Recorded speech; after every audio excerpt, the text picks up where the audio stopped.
Wewe njagala kubuzaako nateera it's a Easter Monday bulamu bugamba ki Easter weekend wonna wosinzira okubanga olaba shows zange njala okubuzaako ng'oli US webale nnyo manyi nti kati mwate holiday mugitegeera abantu banafe abali mu Buwarabu bali tebaagala kumanya naye nga manyi nti obwongo bwo bukubeera kyaddondongo gamba maama kyaddondo kati baliwo bati okuba kufani kati singa mugenda mu trading center mu mupiira gw'eggombolola ogwaba boda n'ab'omukata oba like bingi ebibeerawo olowooza ekimere kugenda up country obulamu bwe butyo butambula manyi ebyo ebimu kubikuleetera okumisinga kyaddondo nekyo nakyo ekiri njagala nkubulira olina enjawulo like there is a difference between ali Uganda ne diaspora chi paper because at the end of the day neze balidde kyaddondo gwoziweereza ekyo tekikumala kubeera musanyufu nti at least you make your family happy enzondooza tutunulire ebikulu then ebiri minor era tubitwalirawo bwe tutyo njala kwebaza subscribe nze if you're a new member here and you've not subscribed please consider subscribing techina nyonyo shida naye nabasuubiza mujukira we had our concert ku 10,000 subscribers and wait for a bigger concert kasatu hitting at 20,000 subscribers so yeah weyongera okubeera part of the family. If I have not worked on your issue please bear with me tuli mu Uganda and all that ne tukikwasaganya mpola so tujja kuba nga tukusortinga be patient with me. Shows zaffe abazirabye over the weekend nyongera obajjukiza nti yongera okuwa ebintu obudde ebiri worth your data oli ku kyeyo oli wona a few Ugandans abanda banga muri Uganda nze ndowooza nti kadata ke Uganda kabuseere data wabuseere naye bwobusazeewo okulaba ekintu if you're going for comedy laba ekisaanidde then leave bwoba olaba like okusinzira ku tests zo laba naye at the end of the day weebuzeeyo ekibuzo kimu nti kiki kyengasseeko data ono agenze omuliro gugenze time egenze ogasseeko ki bino ebintu bye tusinga okulaba at the end of the day obulamu bwaffe bubeera buva mu bino bye tulaba omuntu nga yeekubye kasabbuuni omuntu yeekuba akasabbuuni tafubutuka mu church n'agenda ateeka wali Bible nga bwe twavudde mu makereziya mu makanisa n'awumuza wali Bible n'agenda yeekuba akasabbuuni ayina byasooka olaba I know you know obimanyi byabasoose olaba n'omuntu ava okulaba okuwemula era bwaba akuba gate bwat like nakuba akadde ku gate bamugulire nga byava okulaba byakwemula era olumalo kasamulwawo bwe muti agulawo bwati amutomeza ki lwaki abeera ava ku feedinga naki nabiri byakwemula so ndikugamba nti if you're here ate asijja kugamba nti fiirawo bufiizi no come watch something kikugatteko then move genda olabe kubira kozi wetaaga okuliisa obulamu bw'ebintu birala ebyenjawulo however better selective si buli kintu kiri worth okuba ng'okifeedingako ekyo nkivuddeko today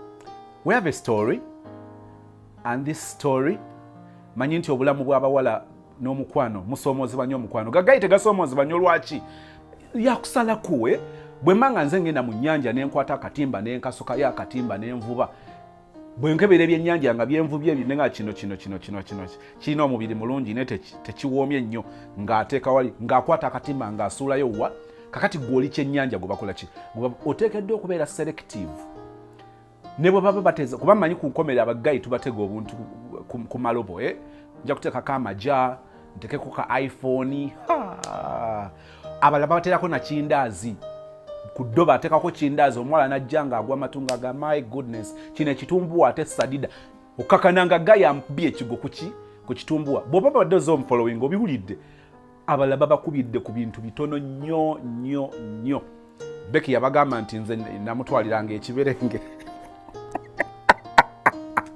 yali yanga kiberenge I don't remember that but of course yabadde akijjukira nti namutwaliranga kiberenge but I can't say ntino kiberenge kye kyamukuba but I think somewhere it was a turning point it was a mandu so okay bwe babanga babadde bagenda kukusuula tunuulira ebintu bye bayinza okukusuulirako. Do you remember our story over the weekend? Omwana omuwala yayiwawo omubiri for 30,000. Omutwalo gumu, ebiri, esatu, eje Uganda. Guy yali amumye vanilla for almost a month and like plus. Yamusibyamu njala. Nga tamulekedde za akameeza.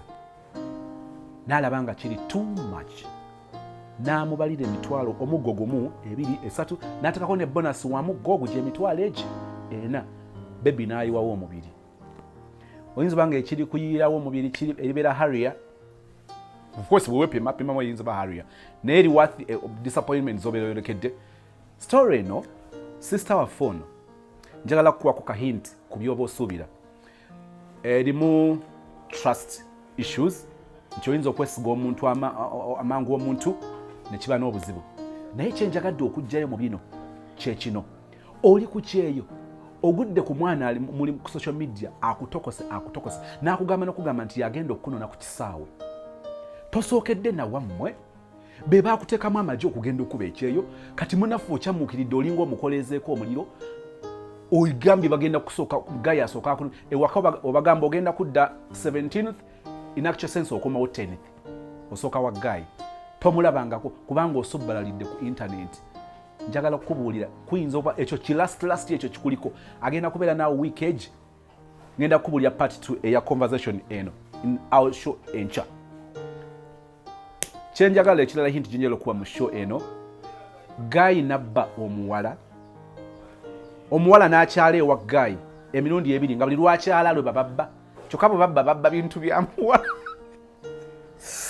Girls. N'okyala ewa Guy ogusooka ne babayingira ne babamenya ne bababba. Bwe babba n'okizuula nga babbyeko bibyo byokka. N'otamanya nti you are set into a trap. Nobeera stupid the first time and you nobeera stupid the second time. Era ekintu kye kimu ekyapeninga. Ekigambo stupid si kivumo wano but kulinga okwewussa. Era ntera okubuuza nti my good sister, my good brother, are you stupid? It's a question, so it's you to confirm or to. Oli mulaavu ng'oli ku kyeyo. Oli mulaavu.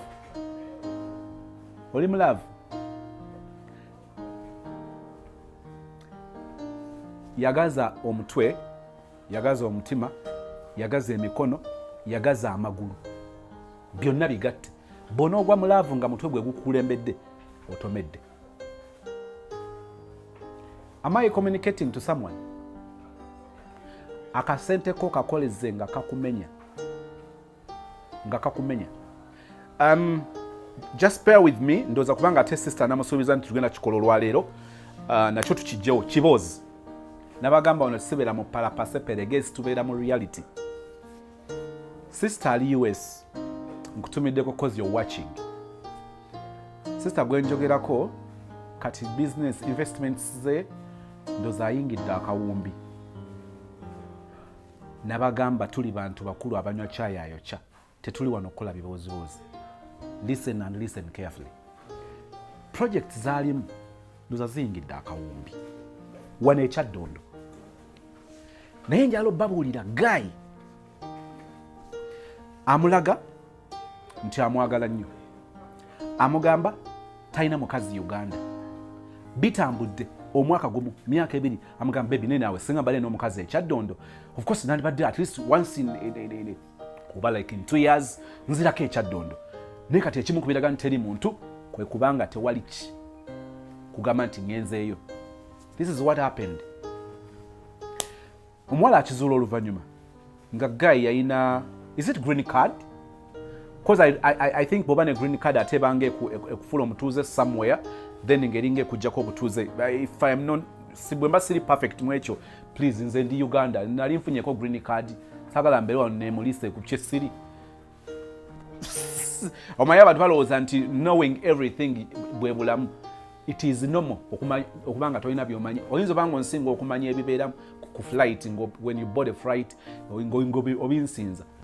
Nenyinza nga nkusinga okunyumira mu kamera. Reality. Guy yakomyewo ekyaddondo. Omukyala n'akizuula nti Guy alina omukazi ekyaddondo.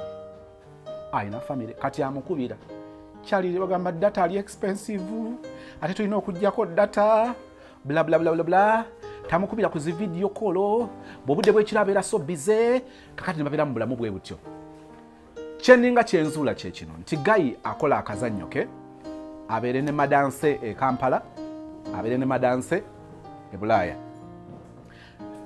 eyo trap abakazi mugigendere naddala bali ku kyeyo Guy asobola okugamba nti kakati okuteeka ssente mu mukazi ono nono nkuba oli kanfune kaddemu e Bulaaya kantwalirizeko ku kyeyo kanfune omukazi ow'e Kampala bwe mba nzire Kampala nemekusaasanya ssente mbawala b'e Kampala mbeere n'omukazi kati ne mubeeraawo nga Guy abazannya. This is part 2 of this story. Part 2 is for tomorrow. At the end, sister ayagala okumuyambako okubaako engeri gye tumuzibula amaaso, engeri gye tumuyambamu okukola okusalawo nga tali emotional, nga tali excited, oba takulembeddwa busungu, naye okusalawo nga yeetegeerera bulungi with the help of the family. So, part 2 of this story, Okibozibozi, is for tomorrow. Katusooke tugende ewa sister. Bobanga baali bakukwanyeeko oba oteekateeka okukwanibwa oba oli mu mbeera ya kukwanibwa nga oli ku kyeyo nga kukwana ali kyaddondo baali ku kyeyo, this story is for you. Abasiraamu salaamu alaikum wa rahmatullahi wa barakatuhu. Abalokole Mukama waffe Yesu Kristo yeebazibwe. Nammwe ab'enzikiriza ez'enjawulo manyi wano tuli bangi nnyo, buli omu alina enzikiriza ye. Olunaku lwa leero love story eno yakuyiga.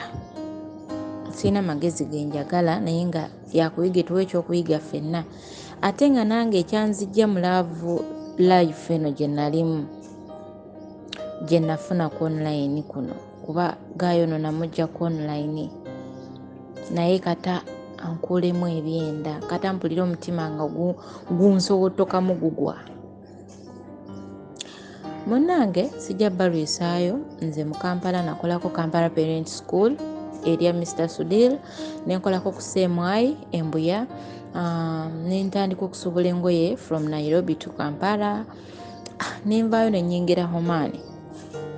Nempanga nenyingira Oman, nentandika okukola, namalayo omwaka ndowooza nga gumu, nengwa mu love ne Guy. Netujja nga twedetinga bwetyo naye nga kale nze omutima gwange teguliyo nnyo naye nga yandaga ali serious. Enamalako contract teyamanya na lunaku ki lwenzija saamugamba kuba ebiseera ebyo baali batta nnyo abaana 2018 awo 17 awo batta nnyo abaana kati contract yange yaggwako 2018 awo watyo nenkomawo e Uganda netwemitinga n'omulenzi luto yasooka ogwokubiri ogwokusatu ogwokuna ninga twetwala justice out nga ntwala zi out biki okisegera nga bwomanyi. Bannange omulenzi akakasiza ddala talina mukazi naye bwe twabeeranga mu ziguruupu ng'avaako kiro saawa 10 saawa 11 10 okitegeera ndi safaali simanyi nagenze safaali biki safaali taba safaali yalina groups nnyingi nnyo olwo kyekya groups nkimanya mmaze kukwata ku ssimu ye era nagikwatako mulundi gwali gumu ate nga n'omuwala gwe nnoonya lwe nakwata ku ssimu ye we lwakoma nabeera n'omulenzi oyo like for 1.5 years kuba namalayo ke Uganda ebbanga saayagala kudda mangu ku kyeyo nemalayo ke Uganda ebbanga naye nga mbeera waffe gye nali mbeera naye abeera wowe mu muzigo gwe naye nga twemitinga kati twamala ndowooza emyezi nga 3 nankubira nangamba jja twesinkana e Busega nanvuga direct paka wowe kwolwo yasula mu ntebe mu ddiiro nze nasula mu kisenge naye teyankwatako naye nga emboozi ye yonna etunuulidde ssente emboozi ye yonna nga gyanyumya ya ssente teri kintu kirala ate nga n'amasimu agankubirwa era gamulaga nti ono omuwala alina ki ssente kuba nze naye muntu wa bizinensi kino kiri taata kino kola bwoti kakati kino mukikole bwe muti kino mukiyise wano kino tukole bwe tuti kino mukitunde ng'era amanyi nti ki sente weziri kuba nalinako poloti nga mulimu n'ennyumba. Mama wange bwe yawulira, mama wange samugamba nti ngenda ku kyeyo, yali tabyagala nti battirayo abaana biki. Mama wange n'agwa ku nyumba n'agitunda. Aye simanyi n'agulawa, simanyi ate nga nze saagalayo gyaguzeeyo, simanyi mu kiteezi. Kati n'awulira nga tuli mu bintu by'okusikasika omuguwa, poloti bagitunde banzirize ssente biki. Ng'ebyo nabyo mugwa mu matu kubanga amasimu gankubirwa, amanyi nina ssente. Naye nga ayagalamu miliyoni 4, simanyi atandika okukola hardware, simanyi atunde emmotoka, simanyi amataala g'emmotoka, simanyi bintu bingi, simanyi ebyuma, ate simanyi ebizimba, kuganga ebintu bye tebikwatagana. Kati lumu ampita nakipinga on nga ngenda ewuwe enfunda eziwera, naye nga waliwo omuvubuka asulayo. Naye ng'omuvubuka oyo, omusajja ono bwampita ogenda ewuwe, lwampisa ogenda ewuwe simusangayo. Mba ninamulaba luvannyuma lwa nnaku 4 nga mu nnyumba omwo ate nsulamu n'omuvubuka oyo. Kumbe aba tagenze safaali, yayinanga abawala bangi baguumika okuva ku kisaawe Entebbe. Amanya nti adeetinga gundi akomawo weeruti, gundi akomawo weeruti, oba yayina katabo. Nga bw'asula mu lodge n'ono, wiiki ejja ajja kusula n'oli, wiiki ejja ajja kusula n'oli, nga nze ndaba olunaku lumu. Ninga ennaku ezisinga obungi ampita n'embeerawo ewuwe waka. Ninga endala beera safaali wo mu bakazi bapiikinze ku kisaawe. Munnange sijja balwisaayo, twali tusembera biseera bya Krismasi kuba nalina waka nankubira nangamba linnya mbadde ndyogedde. Nankubira nangamba jangu tugenda mu kyalo, tugenda kumalayo wiiki nga 5. Konze kaale otaba tugenda malayo wiiki nga 5, it's okay. Nga mpakinga engoye, laptop, simu, nempakinga n'emitwalo gaali 40 mu nsawo. Kati kolo lwe natuuka teyali wera. Waayita ennaku nga 3 n'akomawo. Kati ennaku ezo 3 ono omulenzi ate gwe nsula naye mu nnyumba n'agenda. Agenze mu kyalo, simanyi baafiiriddwa, simanyi biki. Ningamba mufiirwa omutya mu kyalo ate ng'ono muganda wo nga gwe tomanyi ate muganda we yamanyi. Kumbe si muganda we, mwana wa muganda wa mukazi gwe yazaalamu omwana. Gwasula naye mu nnyumba. Mr. Moses, olwo omulenzi lwakomawo ekiro no lwavuddewo lwagenze mu kyalo. Ababbi be bajja. Ziwera ssaawa 11 ez'olweggulo, ez'okumakya, ssaawa 11 ez'okumakya. Ng'azookoka. Gundi baatubbye dda. Baasituddemu nno byange. Naye ng'ennyumba erimu disco light ennene ezikola ku mikolo. Ezo zibeera mu zikiraabu. Erimu home theatre. Erimu woofer double 4. Erimu monitor 2. Erimu computer 2 ate nga zonna zikola. Okiwulira? Tebabikwatako wabula balumba kyaja, headset, simu zange, laptop, nsawo, buli kimu kye najja nakyo byokka bye baatwala, ne wallet ye n'essimu ye, jiini ze, ngatto ze tebaatwala, nze baatwala n'engatto zange, buli kimu ekyange, buli kimu. Kebe nnika baagitwala, kebe bra baagitwala. Babbi baneiba ne bagamba nedda wano tewabeerangako babbi. Mmwe abali mu nnyumba omwo mwetereeze, tumaze wano emyaka 6, gwe yakamalawo emyaka 2. Ababbi bajje babbe gwe atasiiba nawo, temusiibawo ababbi bajje babbe mmwe. Olwo ne luggwa. Ababbi nekwata kubo ninzire ewaka ndowooza nga tumaze Krismasi wiiki eweze nga 2 nzize ewaka.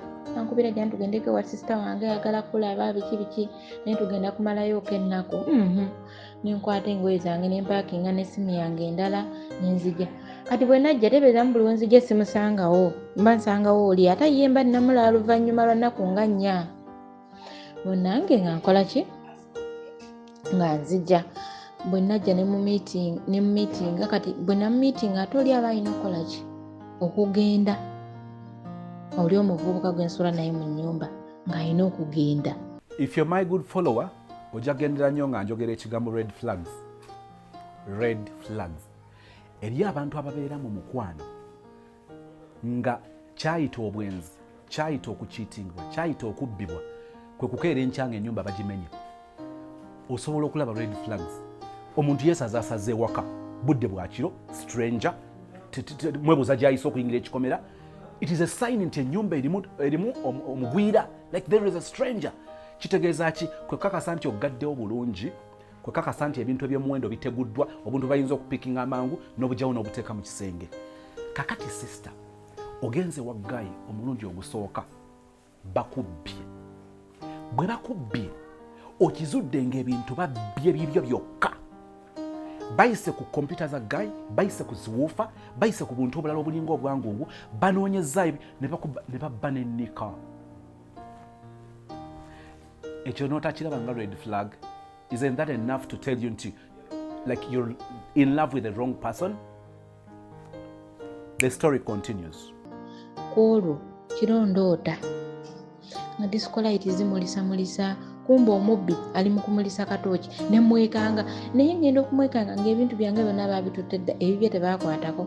Teebereza mbayita mu ddiiro erimu ezo zonna ziwufa, home theatre, zimonita, zikompyuta byonna babiyitako naye bagirira byange.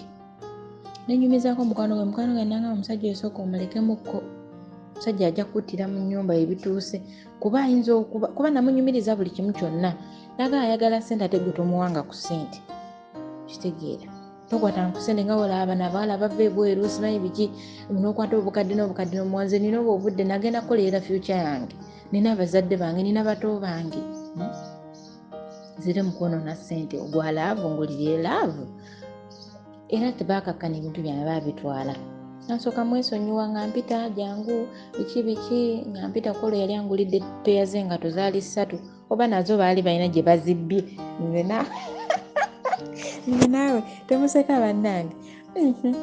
Nga nkwata peya z'engato, obuteteeyi 2 n'ebbaaga. Kati kwolwo nga ŋŋamba jangu waka yadda ssaawa 4 bwe najja nadda ssaawa ye yajja ssaawa 4 ez'emisana n'amala ate naddayo nenfuna essimu enkubira ate sooka oveewo ewaka sooka olinye ogende ewa sisita wange simanyi mukazi wange akomawo. Mu nnyumba temubangamuko bintu bya mukazi oba eri ya muwala eyamuteeka ku tensioni nti njagala kudda. Kakati ntuuka ewa sisita we bannyumiza nti omuwala oyo omulenzi gwasulwa naye mu nnyumba muganda waki owa mukazi oyo ate ayagala okujja. Ndowooza oba yalina omukazi ate ng'alina gy'akwesa ebintu by'omukazi. Nze naawe nga mpanga bintu byange byakudda nga ngende wa sisita w'omulenzi namalayo ennaku kuba ye yali angambye malayo ennaku yamalayo wiiki 3 nengamba ekimbiza ono kyekyakinze hijja nenkwata kuba nengenda. Nze siri muntu w'abasajja. Obwongo bwange buli mu business. Mr. Moses business. Ankwate kubo nga mpanga bintu byange byakomawo ene bweru kuba nali saagala kudda mangu ku kyeyo. Namalayo waka omwaka gumu n'ekitundu era nga ndi n'oyo mivuyo gye. Nempanga ebintu byange nga kanzireyo Dubai nchape. Nga nkomawo ne Dubai nga mukubira kole yali talina simu namuleke waka nga talina na simu busimba agibayo nga womanyi. Ankwate essimu nga mugulira essimu ya $1,200,000 nga bagimuweereza bagimutwala nga adda ku online munange agibeerako. Ankwate $2,000,000 nga nzimuweereza nga mmanyi mugamba munange njagala tukulaakulane tojje mu bwavu sagala nze byakupangisa sibimanyi ebyabalandira odi okeera okusaba ssente ze sibisobola saabikuliramu sibimanyi njagala tukole. Siri mukulu nnyo nze gwolaba Mr. Moses ndi mu myaka 20 n'ekintu kuba ndi wa 92 abamanyi math ndowooza muba mwafunyedde emyaka gyange. Amuweereza $2,000,000 nga mugabo omanyi njagala ozimbe ebiyumba by'embizzi mugende mugule embizzi nga nto tuzeetandikize ffe bennyini. Sijja balwisaayo ng'agula embizzi nga zibeera nga ziweza emyezi 6. Ozawera emyezi 6 yali ansindikira message nga takyansindika kuba nze yansindikiranga message ku SMS nga zijja nga nziraba waba talinaako data nga asindikamu SMS nga stopinga takyasindika takyanziramu takyabeerako ku WhatsApp takyampa na ku budde wabula okuva lwe najja eno nga tankubirangako wadde ku imo nti oba twogere ku imo uwa munange kyatuuka ekiseera takyampa budde naye ng'abeerako ku online.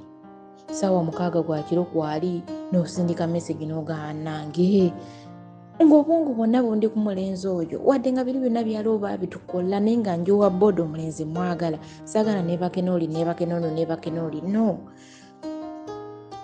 abeerako mmeka abeera nenumba mukwano gwe naye mayine mugaa gundi nga tampa ku budde nange mbeerawo nempula nga nkooye emirimu gy'abawalabu gimenya at least bw'owulira ku ddoboozi lya bbaawo oddamu amaanyi abaako kyakugamba naye n'owulira muli ng'olina amaanyi agakera enkyokole n'omugambako nkooye n'abaako kyakugamba okitegeera nga mbeera wa mukwano gwe mu whatsapp ye nenkaabira omwo nangamba guma bijja kuggwa biki namugamba oyo omukazi anjagala nnyo omukazi ye buli kiseera aba ayagala mbeere ku ye ayagala kunnemesa mikwano gyange nze nina okunyumya n'emikwano gyange tayagala nyumye na mikwano gyange nemugamba obudde bwabeera nawe emisana nze emisana mbeera busy ekiro lwakitanyumya nange emisana nabeera n'emikwano gye munange bandi wano ku whatsapp yange ngafuna message eyasooka gwe nnyabo mbadde njagala twogere mu konze gwani ono omusajja omumanyi weesonyiwa bba wange ng'omuwala alyoka anvuma nze Mr. Moses simanyi kuyomba okuyomba okwange kukaaba nyinza okukaaba nenkutama n'okutama naye nga sivuddeemu kigambo abawala banvuma bajjanga munaana nga sibaddamu ndowooza oli bwe yavumanga naga ntayogera ono najja tayogera nendowooza oba yabipanga olwa bizinesi eri kuba embizi zaali zitandise okula nga ziri kumpi kuwaka embizi 6 nga zitandise okuwaka kitegeera nga njagala zizaale twongeze okuzimba ebiyumba bizinesi ekule. Mr. Moses munange bandi awo nga banvumira nno ddala nga mugamba ate bano abanvuma sibamanyi abo bawalawala biwala bya mu gurupu nze sibimanyi biveeko biki nga abawala balyoka bazunza ebintu byange nga bakuba zi screenshot omulenzi zabadde abaweereza nga bazimpeereza voice note ze ebifaananyi nga beekubira ku imo ye mwennyini kuba ye ayina zitatu kitegeera ayina zitatu omubiri gwe gulaga ng'abyegaana si yenze balimba lololo bigambo bingi nnyo nga nsirika nkaaba nga mpulira nfa nga mpeereza voice note nga ngamba bagambe wangula ewaffe nga nange ngamba at least kambaweereze no voice note nange omutima gukkakkane nga nkwata voice note nga ngiweereza omuwala kuba yasooka n'asindika abawala bangi bajje banvume ndowooza baalaba sibaddamu kabejja mwennyini neyeesitukira najja naye ate oyo kabejja naye nasooka mukema ate n'atutula ku bikwatagana n'omulenzi oyo n'omulenzi gw'oliko babeera mu bakazi we bazinoono ne bazinooli ne bazinoono kati bwe yayogera ekigambo ekyo nti webe bakakwono nga bajja beenyumiza teyawoomere kati nenzijukira ewaka waliwo olunaku lumu baamukubira essimu n'agamba ako tekawoomye nemugamba yeye simu ezikukubira ono teyawoomye oli yawoomye simu ezikukubira ez'ekisiru ezo bwe zityo tolinaako bizinesi simu ekukubirwa nga ya bizinesi erina kyekugamba egyo mikwano gyo gyekugamba bakazi beereere leero ngenda kuzinoono ngenda kulya oli oyagala kunnemesa mikwano gyange toyagala njogenda mikwano gyange biki bwe tuba tutudde mu ntebe olwo mbazizzaako emabega omuwala nga amukubira essimu ng'agaana ogikwata ng'akuba kyavaamu nga mukwata ku lediyo kwaliko akayimba kashiba oba kaali kayimba kinaye nga kaali kashiba ndowooza omuwala yamugamba akayimba ng'akalungi koono bwe bigaana okwogera ng'oyimbawo mba nnina okuyimbawo nze nga nsirika naye nga mubeera awo ali ku ssimu akyatinga bakazi nga simunyega munaye mba ndi eno nga muweereza nga mugaba n'abantu nga banvuma gwe tombeererawo okuva ku simu giggyeko whatsapp gidiriiringemu sigala ku YouTube olabe nga zi vidiyo todda ku whatsapp media gyesonyiwe nze nakugamba ava ku media kuliko abakazi bangi nnyo ate kuba emabega eyo namugamba mpostingeko ekifaananyi ky'okugundi ku Facebook yange nagana togeza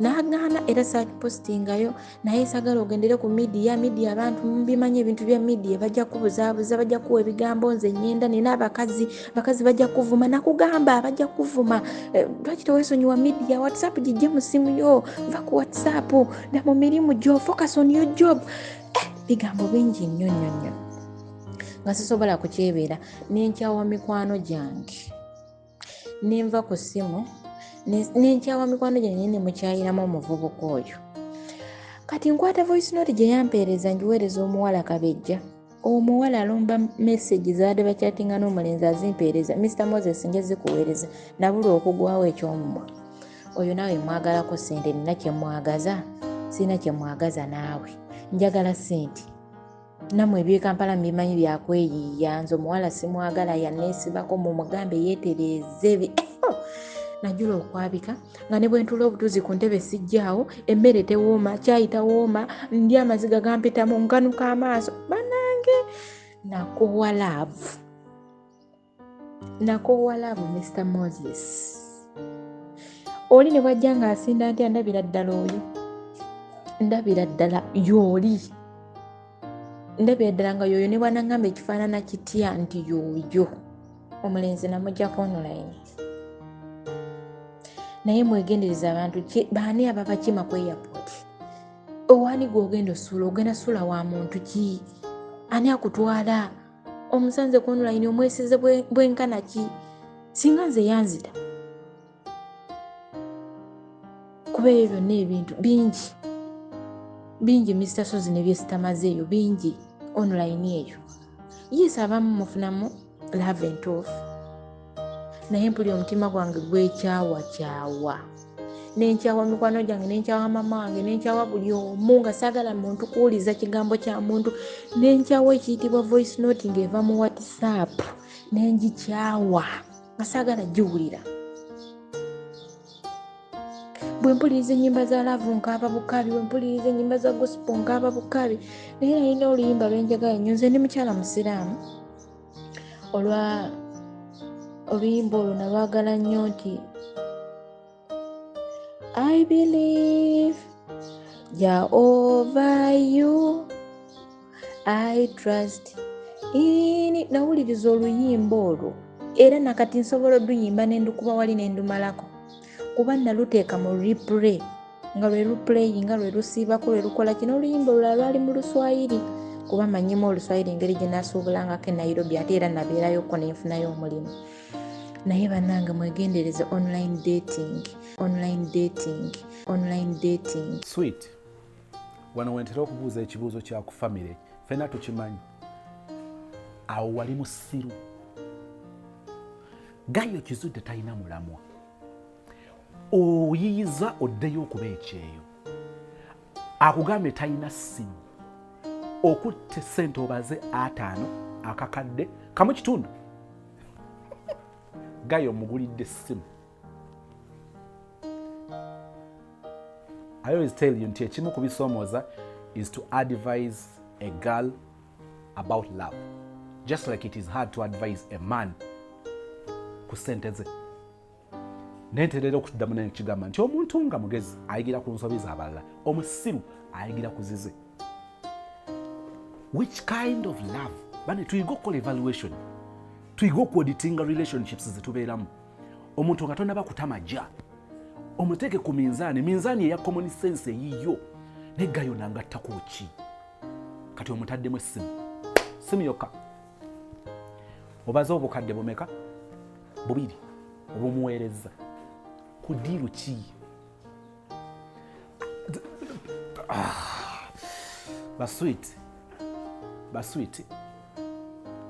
Basweet, nakugamba nti omuntu agudde mu nsobi esooka bw'aba teyegendereza nnyo ye muntu omwangu ate okuddamu ogwa mu nsobi.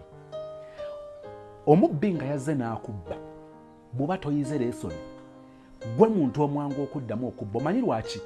Yakubbako kubanga amanyi waayita, amanyi loopholes, amanyi bw'otasiba njuyo, amanyi bw'otuuka ekikerezi, amanyi bw'otategula bintu yobirekaawo. Like oba victim ow'okuddamu okubeera subject ku target ya guy.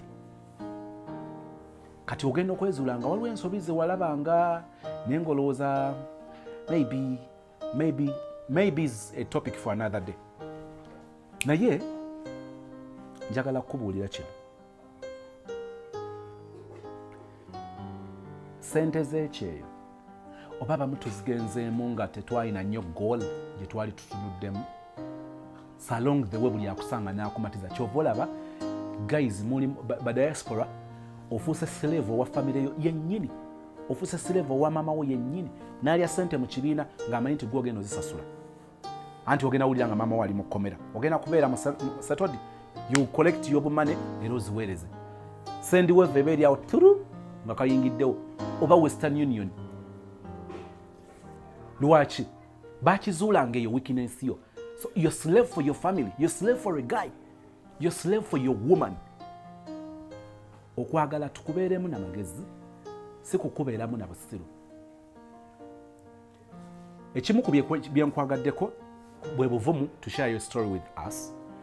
Era ebiri ebirala bye mbadde njogera mbadde nkitwala nti kati okyabirimu okyali fresh mu biwundu ebyo kyobulaba mbadde nkutakula bwentyo, but njagala kusooka okwebaza okusharinga story yo. It's a big list. She's not looking for advice, no, naye abadde ayagala kusharinga experience ye for others to pick a lesson. Don't think that you're so smart nti gwe gayi wakakasiza nti ali kwalaali so ali worth majago. Bwe twogera preventive measures, twogera ku bintu bye tuyinza okuteeka okukugira obutyabaga, disappointments ze tuyinza okugwamu n'abantu be tuwadde emitima gyaffe. I think that is enough for today. But manyi nti interest yo eri nnyo much mu love. Oh, come on, guy anzogagize ekimala. So let's go there and see what's there. Thank you for watching. Hello. Bulijjo nakukubirako ne ku Friday naye ng'olina akazina. Aka Johnny Black mama bulamu. Yenkogamba olama. Nenga omusajja ono takwata simu yange ayagala mpulirize Johnny Black. Era abakulya bagamba nti ono muntu wa bwabwa. Yebaleko sebo. Kale sebo. Ya Simon nze Moses ndi Kampala. Ne wabeerawo omwana ow'obuwala oba omukyala ngamba nti Sozi. Njagala okubire ku mulenzi wange bamuyita Simon. Simon oyo ali mbalala naye maama. Antambuza kannagi. Daga Simon mwagala. Ate ne bw'aba ayogera alaga nti anjagala. Naye njagala okumuteeka ku kye bayita minzaani. Oba nyiigire oba nkyawe naye nze kino kyempulidde nga kyenjagala era nga kyensobola kyendaba nga kiyinza okunkolera kyentegeera. Ng'amaze okukitegeera nti mwagala ate ng'akimanyi twogera ku nsonga zaffe ez'omukwano, twogera ku biseera eby'omu maaso. Anteebe ndi muwala ki?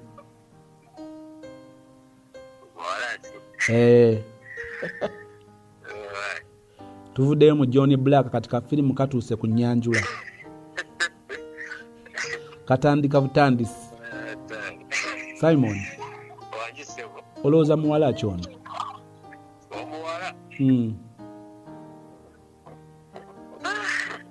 Bangi, tontiisa.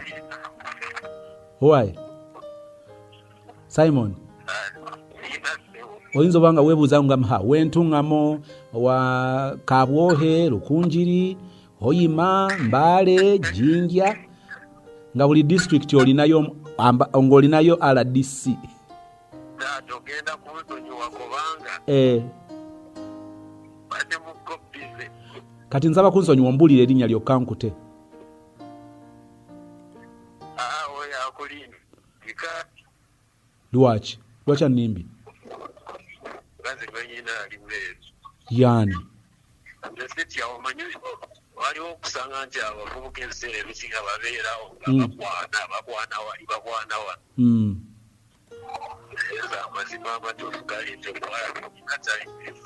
Bamuyita ani oyo atali mu Uganda? Erinnya ly'eddala yani? Abantu baba n'amannya 2-3. Simon oyo ye muntu ddala. Yoyo Irene yaŋŋambye nti Sozi nkubiraako ku Simon. Era sebe ekigezo bwe tuba tukutadde mu laabu ovuddeyo nga tolina COVID.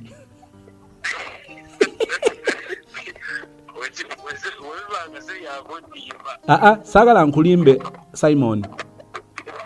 Ekituufu kiri nti Irene nabadde njogedde naye n'agamba nsaba okubire ku ahabwe Simon omulimbalala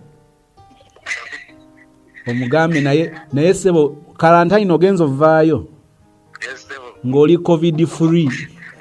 Naye sisuubira nti yalibanga yeye yakubye essimu. Yeye lwa nsonga agenda kugamba era kyemba nsaba gwe tomunyega naye yajja kunoonya ajja kugamba awo gyokakasa nti byembadde njogera bituufu. Kale muganda wange message yo eri Irene eriki?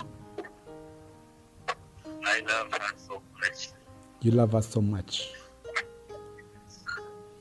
Neyanza time yo Simon. Kale mukwano webale. Okay. Mayinja alina akayimba ke yayimba mbu kyo nkizudde nti bakyaliyo abalina okwagala okw'amazima kuba omuwala talatatalata bambi nanjagalira ddala. Machas waliwo ebifongolosi by'abasajja, wakyali abakyala abalinamu empekemera nga bwe wakyali abasajja abalina empekemera. So be hopeful, be positive that Machas waliyo bagaya abayaye, wakyali abagaya abalina obwesige.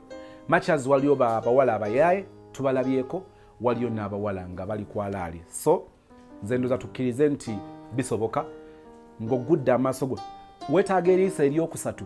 This could be your third eye, this show.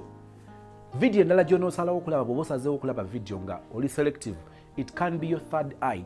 The Bible will be your third eye. The books about relationship or what, the sites where you spend your time ng'obisoma, it could be your third eye. Have I communicated to someone? I belong to the SDA church. I am so proud of my church. So praying is part of me. Praying is part of me. So can we pray? Our kind and loving Father, tukwebaza for the time, for the experience, for the lessons. Chetusaba choka kwe kwongera okunyweza. We believe that you gave us the Holy Spirit to interpret what we can't understand, to zoom in what we can't see clearly. But at the end of the day, the desire of our choices nezitusuula mu katyabaga. Bino tubitegedde yongera okutuwa amagezi okwongera okuyiga bino n'okumanya ensobi ze tuvuddemu obutaziddamu. Ekisa kyo kitubeere leero ne bulijjo mu linnya ery'omwana we Yesu Kristo bwe tusabye, and we all say amen. I love you.